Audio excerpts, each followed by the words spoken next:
Let's make something beautiful today.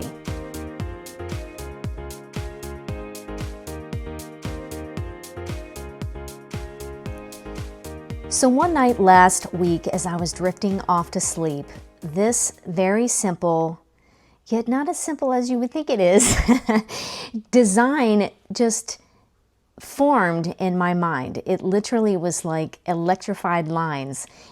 It pulled out and then it swirled around and connected. And I'm like, well, that'll be a great little link.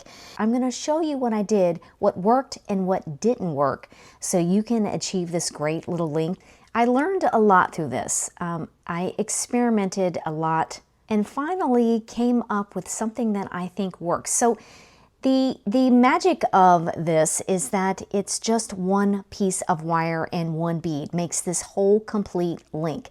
I didn't want to have a wire for the bead and then separate kind of horseshoe things that linked. I wanted to make the whole thing from one piece of wire. So since I mentioned the wire, we are using 18 gauge for this whole thing. I will show you how to do a clasp. I haven't decided what I'm going to do. I'll probably experiment, and I usually use 16 gauge for a clasp. So if you want to stick around for the clasp, get your 16 gauge out. If you want to stick around for the ear wires, I'm using 20 gauge for that as well. But 18 gauge is the main, the workhorse of this link. As for the tools and supplies, gotta have some very tiny chain nose pliers. Sometimes I used a round nose, and of course your cutters. I use these a lot as well. If you want to bust out a bunch of your cuts of wire, I found these helpful as well, because we don't actually need the wires flush cut when we're working through the link. You do that in your finishing parts of this. Keep your ruler out. That is going to help us measure where we are going to make our cuts and bends and things like that. And speaking of hammers, I've got a brand new hammer. Now, it has seen many decades because this was my father-in-law's, probably his great uncle's as well, and it's used to remove dents from cars. So this is what I'm going to be using, and it's got a great domed edges, softened edges, and then it has this wonderful pointy end that we are going to use to put some texturizing on these links. So I'm excited to use this. I also got this tiny little baby ball peen hammer. Come on. And then I got this whopper as well, because I was at Harbor Freight and I told my husband I needed a ball peen hammer. He's like, what?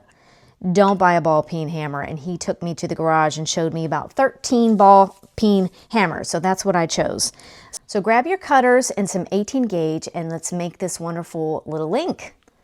For each link, you need 4 inches of 18 gauge. So I went ahead and I pre-cut a few pieces. Now you have to decide what kind of bead are you going to use. You see that I have round beads and I have these little square flat beads.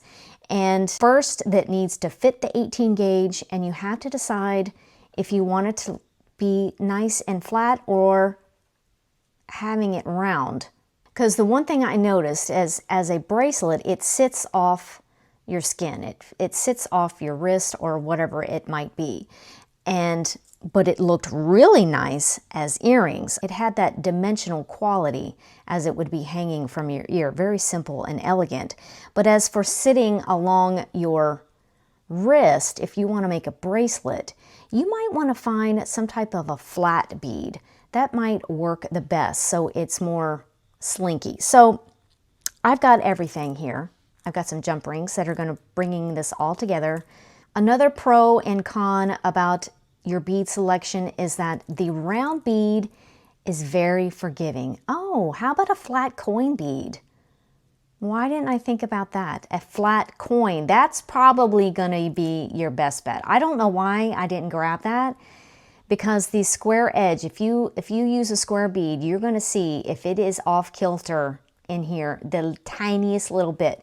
So anything round is going to be super forgiving in case this middle section is skewed just a little bit, because sometimes every now and then I would do it, it wouldn't be straight across. It would be kind of set off like that. And you couldn't really tell because I was using a round bead. But then it happened to me in one of these square beads, and I could tell it was skewed because of those straight edges. So stick with something round. I'm just now realizing that. Stick with something round. If you want something with some dimension, go with a round bead. If you want something that needs to lay against your wrist, choose a flat coin bead. That's going to be the best. And as long as it fits your 18 gauge, you're good to go. Bear with me while I've got my ruler turned the other way. I'm just trying to get it all positioned in this way. So what I'm doing is I've got my 8mm bead lined up on a centimeter. I've got as many wires together as possible because that's going to save you some time. And we're going to mark some places where we're going to make bends. And I'm going to go out from this bead. It's centered on a centimeter, and I'm going to go out half on either side. You see how I'm going to the 1/2 centimeter on either side. And I'm just going to make a mark along all 3 of those wires at one time. That saves a lot of time. I don't think I got that one well enough. There we go. We've got one of our marked pieces of wire. Grab in your chain nose, some flat nose, whatever would work best for you. And we talked about this a lot last week in last week's video, that you don't cover your mark, just position your pliers just to the outside of your bend mark. And we're going to make a 90-degree bend.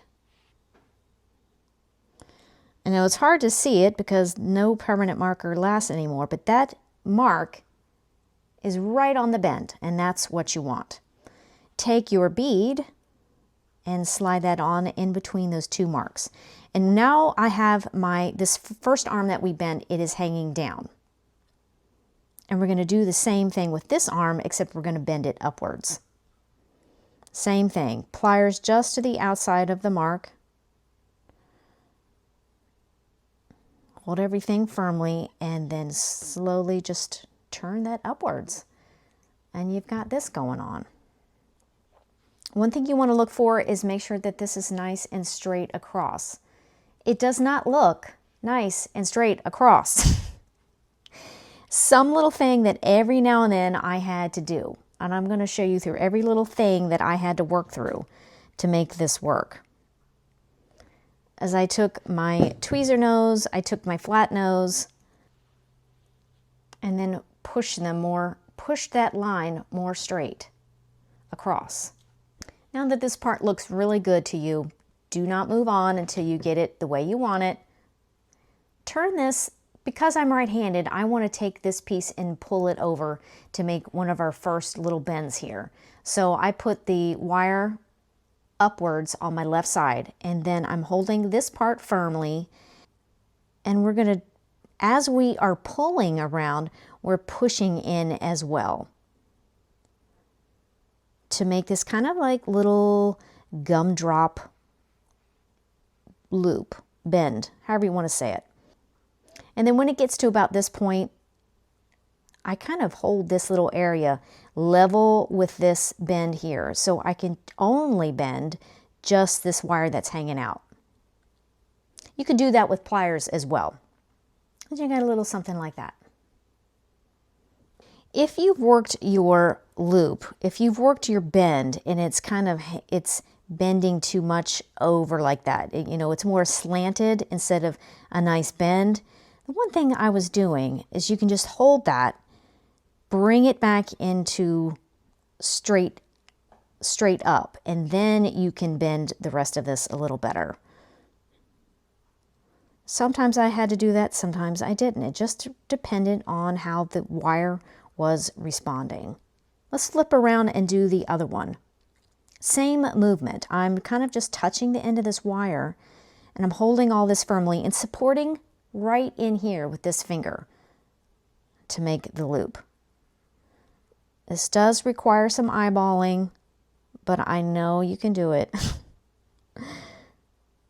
And then again, either with pliers or just hold it with your finger,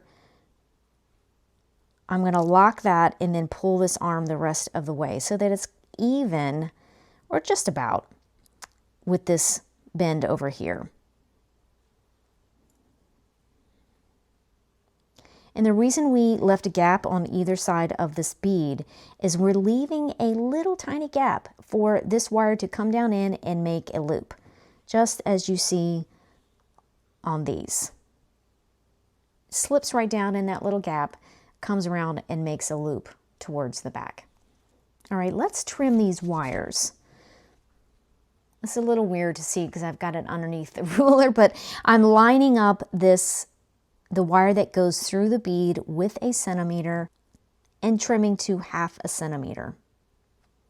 Being careful, I'm not cutting yet. I'm just grabbing it because I know it's probably touching the other one. So once I've got it there, then I can just trim that. And then once you do this a lot, you get really familiar with what a 1/2 centimeter looks like, and you don't need to measure anymore. You get really good at eyeballing things the more you do. 1/2 centimeter for this side as well. Let me make sure I'm not cutting that other wire first. Oh my gosh, oh my gosh, oh my gosh. Look what I just did. Okay, I didn't cut through. We're going to keep it. We're going to just mosey on.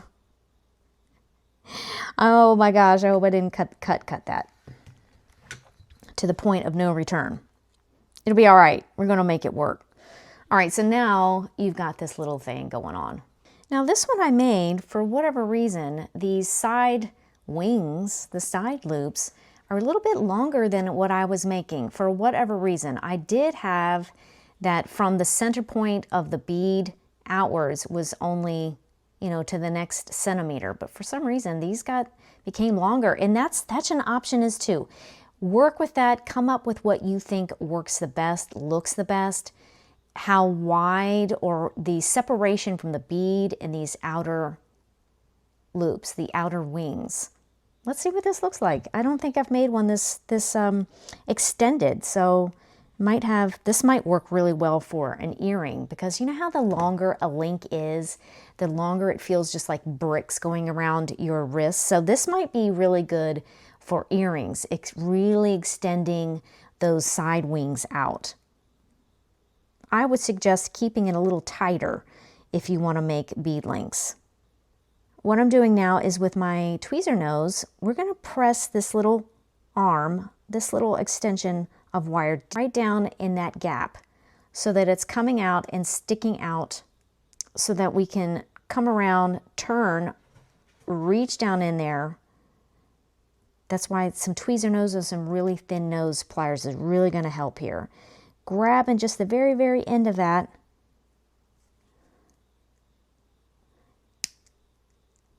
And make the tiniest loop that you can. And try your best to make your loop sizes match, because this is essentially using up wire that's making up the side wing. So you want them to match the same amount going on. Let's flip to the other side and push in the other side. And one thing I forgot to mention on the other one is hold this. That will also help you keep this same amount of distance on either side. You're keeping open this distance between the bead and this outer edge. Because if you're just holding here and you're making the loop, you are bound and determined to pull in this loop, and then the one will be bigger than the other. So hold that kind of more right in here, not so much on the bead.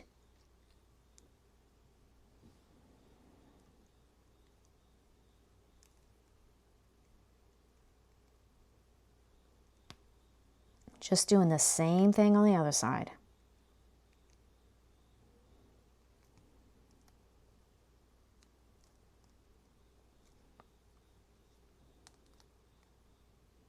I'm going to press those two loops, those little extensions, against the bead to tuck them in tight. So you've got a little something like this, and it's going to need some fine tuning, I will say. And the one thing that really came in handy that I mentioned when we went over the tools is that I used some big pliers to really cinch in the sides and really press them in against the bead. And we can do a little reshaping here just by taking some pliers and adjusting the shape. We're going to do some hammering as well. So we're just going to do just some minor shaping right now because the hammering is going to make everything go out of whack anyway. I love that. Don't you love that? You're like, oh, it's so pretty. I got it so wonderful. And then you go to hammer something and you're like, oh my goodness, I got to adjust that all over again. Slide over your bench block and we're going to do some hammering. I get to use this wonderful new hammer. I'm going to use this flat side to flatten. Imagine that. Flip and do the other side. Now we're going to use the ball peen side. This one's more pointy. I really like that for this skinny wire here and there, and put some texture in there. And now we've got something that's got a little texture and light going on, but it looks like that. Look at this. I'm holding it level on the bottom, but it's definitely crooked on the top. So easy fix. Just grab your flat nose, chain nose, whatever, but you need 2 of them. So you can definitely see how crooked it is there. And with 2 of them, all we're going to do is just really line up the pliers until their gaps are sitting on top of each other. And then you know you've got it all straight. See how they're sitting on top? Nice and straight again. And just any final touches, anything that you need to flatten out or you need to reshape.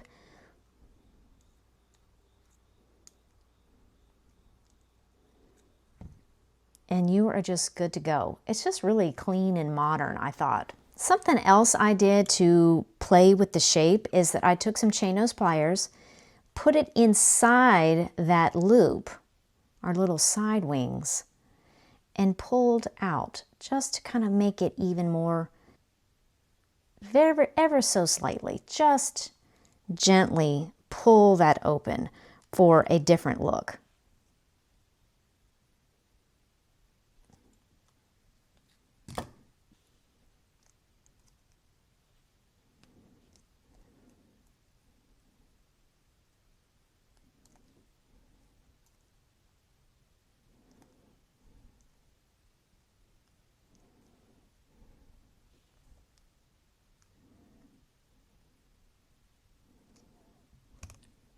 Pretty sweet, really, really sweet. See how those simple little tweaks changed the look of that and really made it, it's almost like, you know, a bumblebee, a little fat bumblebee, really sweet. I need to do this one more time to make this a full bracelet. So let's get our piece of wire out and make one more. See if we run into any issues that we can work out together. Starting with our same move, make that 90-degree bend, slip on your, I could tell as soon as I picked that up that wasn't going to go on there. Slip on that bead right in between the markers, bend up, so you've got this going on. Now I already can tell that this line in between my beads is not straight, so I'm going to adjust my wires so that it is straight.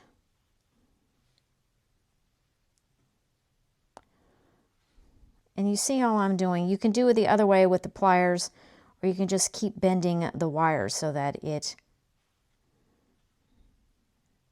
is straight in there. I'm going to see if I can get a little bit more to match these. This one, for whatever reason, I don't know if I wasn't paying attention to what I was doing. Maybe not so far out. I will say, you do want to give yourself some of that breathing room because the tighter in you get to the bead, it's just harder to work with. I will say that, so make sure you give yourself some room to breathe from the outset of your bead here. And we're just doing the same movements. Pull that in so that those wires are level. So already this is slightly smaller, which is what I wanted. Yeah, that's more than what more like I originally had. Turn and make the same movement with the other arm.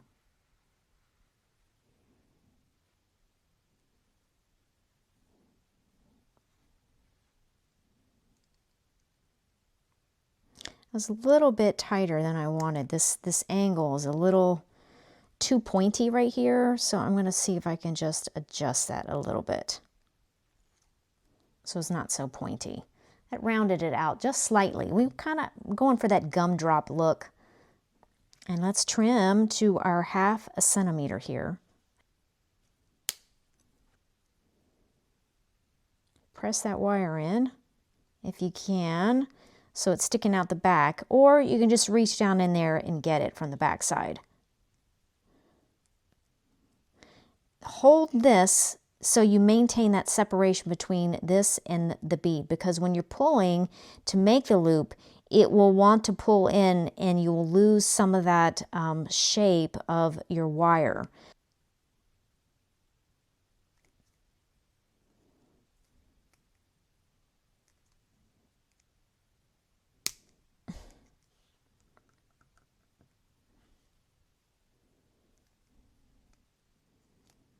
And then press that loop closed. Tiny, small as you can get it. Same deal. Do whatever you got to do to get that wire through that gap. Poke it through, reach through the back, whatever. Hold this so you are maintaining that separation. Whoop. And make this little loop. Small as you can. You want to make sure that you try to make your loops match as much as you can too. You don't want to use more wire on one side than the other, and then your loops don't match. And then we can come in, I'm coming in from the back side, and I'm going to squeeze those end of the loops against the bead. And I just mushed my loop a little bit.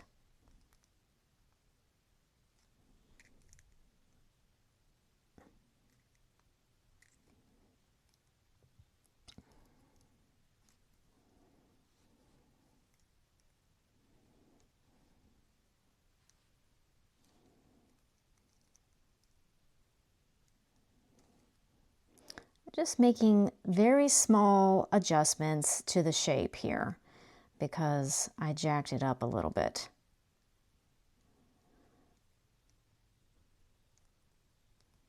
And that might happen to you. It happens to me a lot. And you see what I'm doing? I'm just taking my pliers and I'm going along. I'm coming in from the back side because it works better to come in that way. And I'm just going along this shape and I'm reforming it. And don't worry if you got any Mars on your wire, because remember, we're going to hammer, and anything that kind of slips or you know, whatever, it gets messed up. We can just make it more organic. We can make it more forgiving. With the hammering and the texturizing, and they're just going to look like lovely, modern, organic shapes. I really, really love that. There's something that I see a lot in people that melt down their scraps of metal, whether it be silver or whatever, mostly silver and gold, but they melt it all down and they just make these organic shapes for jewelry and like nuggets hanging on for pendants. And I love that. I don't need things to be so uniform. I don't mind the things that don't quite match. That is kind of who I am. And we're back to hammering this flat a little bit.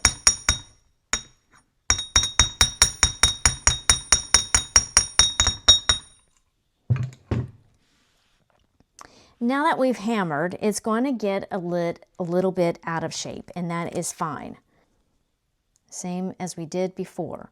You can tell that it's crooked, and we're going to slip on our other chain nose pliers and just really match up the little gaps of the jaw of the pliers so that they're sitting on top of each other in parallel, and that's how you know you got it nice and straight. Now, if we need to do any more adjusting, everything is still in play. Where, just because you finished hammering doesn't mean you can't go back in there and do any more adjusting if you want to adjust the shape. Seriously, just go in and give little tiny squeezes that will adjust the shape. I'm really liking that. That is just adorable. I think this is a really perfect length for bracelets or whatever. Let's see what the full length is. Maybe about 2 centimeters. And then you'd have jump rings in between connecting them. And speaking of jump rings to connect, let's do that. I did already pre-cut with a saw my jump rings here. Let me tell you what. I would show you how I do that, but I'm not an expert. I struggle with the saw, but really, if you want really good flush cuts on your jump rings, the saw is really the best way to do that. It really is no comparison when you look at the cut from a saw and the cut from like your flush cutters. I don't know if you can see here, I joined each one of these links with 2 jump rings. I just really felt like it would give it a little more stability and a little extra something, you know? Why not?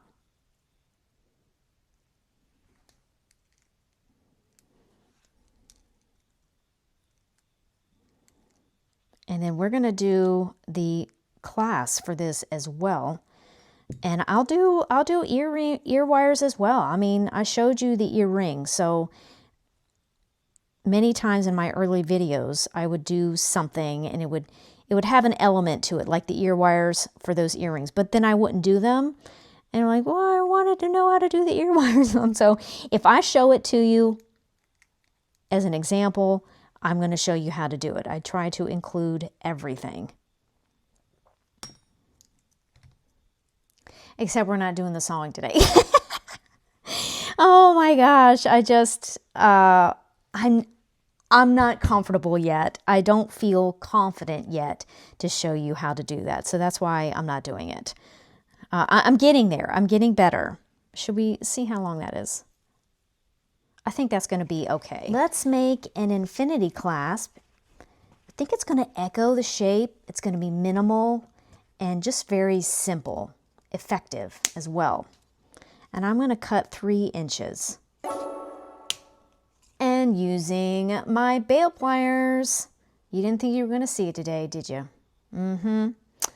So I am going to use the 7mm bail to make one of these loops. And I've got it down here, kind of, let's see, like it's about an inch to the edge here. And I'm going to press evenly around both sides. Bringing that in, crisscross that like that. Take off your pliers and reposition that 7mm bail in this 90-degree open angle over here. And then all this leftover wire is going to come around and just make sure that it kind of goes under that loop over there. And then you've got it like that. One of the ends is sitting on top, the other is on the other side. And then you can just take some chain nose pliers, and this little end here is going to come and we're going to bend it back and give a slight curve so that it sits in that little opening and kind of butts up against this outer loop here. We're going to trim in just a minute, don't worry, and do the same thing for this side. Right where that cross point is, that's where you'll make your bend to make it sit along that outer edge of the loop. And then we will trim. This is all really what looks good to you as well. Push it out to the side a little bit and what the world, how am I supposed to do that with the handle? And then really clean up that so it's not sharp or pokey at all. Let's do some hammering too to kind of make it match.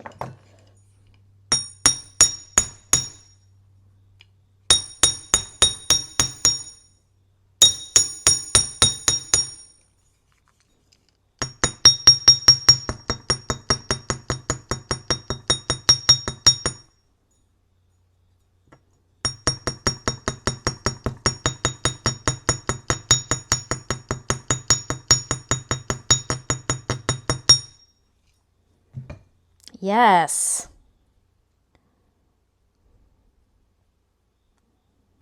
All right, so now that we've got our little clasp that just kind of blends in almost perfectly, I want it to sit in line with the links. So I need to put a little jump ring in here. This is my fancy bag of jump rings. What do you think? To get it to go the other way. And I see one. No, not that one. And we're going to slip that in there and attach our hook.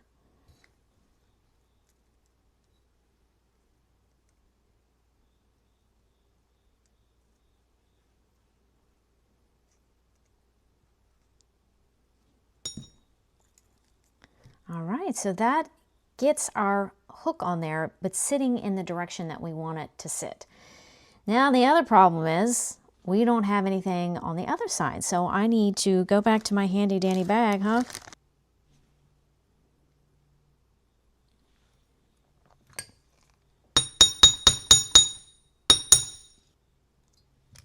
And then I'll put a hoop, I'll put a jump ring on this other end.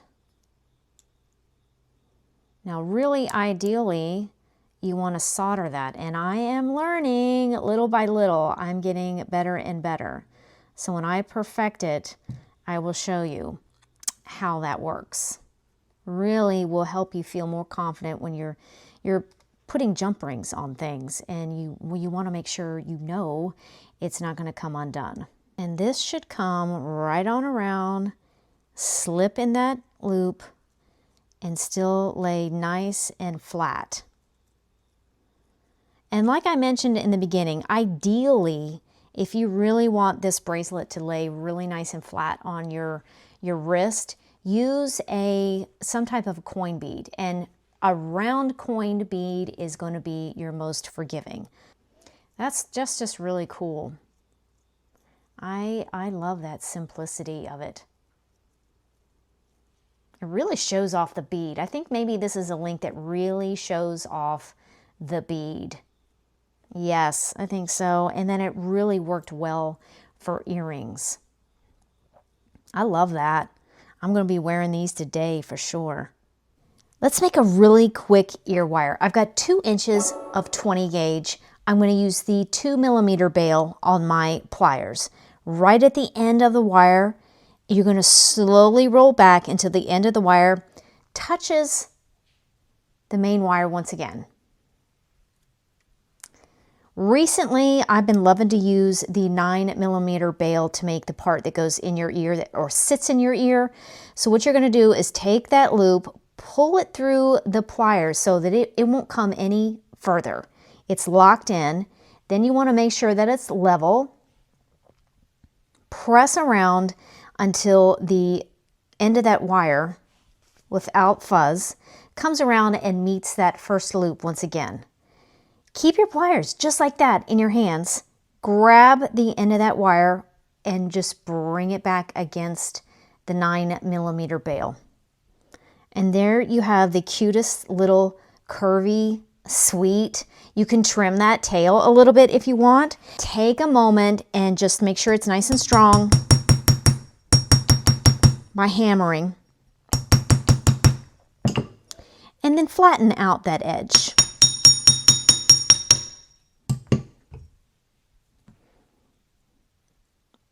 Open that loop to the side, and then you can slide on your brand new little link that makes a lovely earring that goes along with your bracelet. So cute.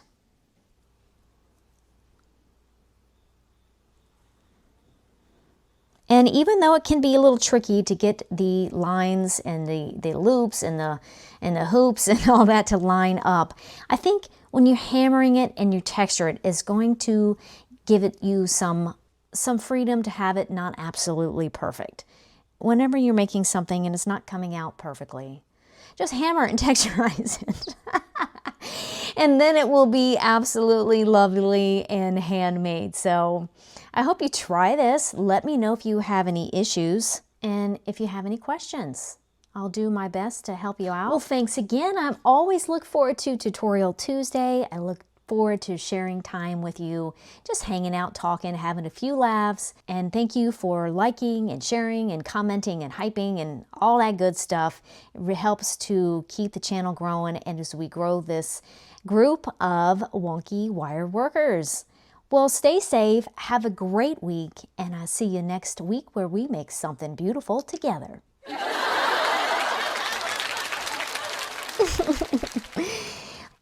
What am I saying?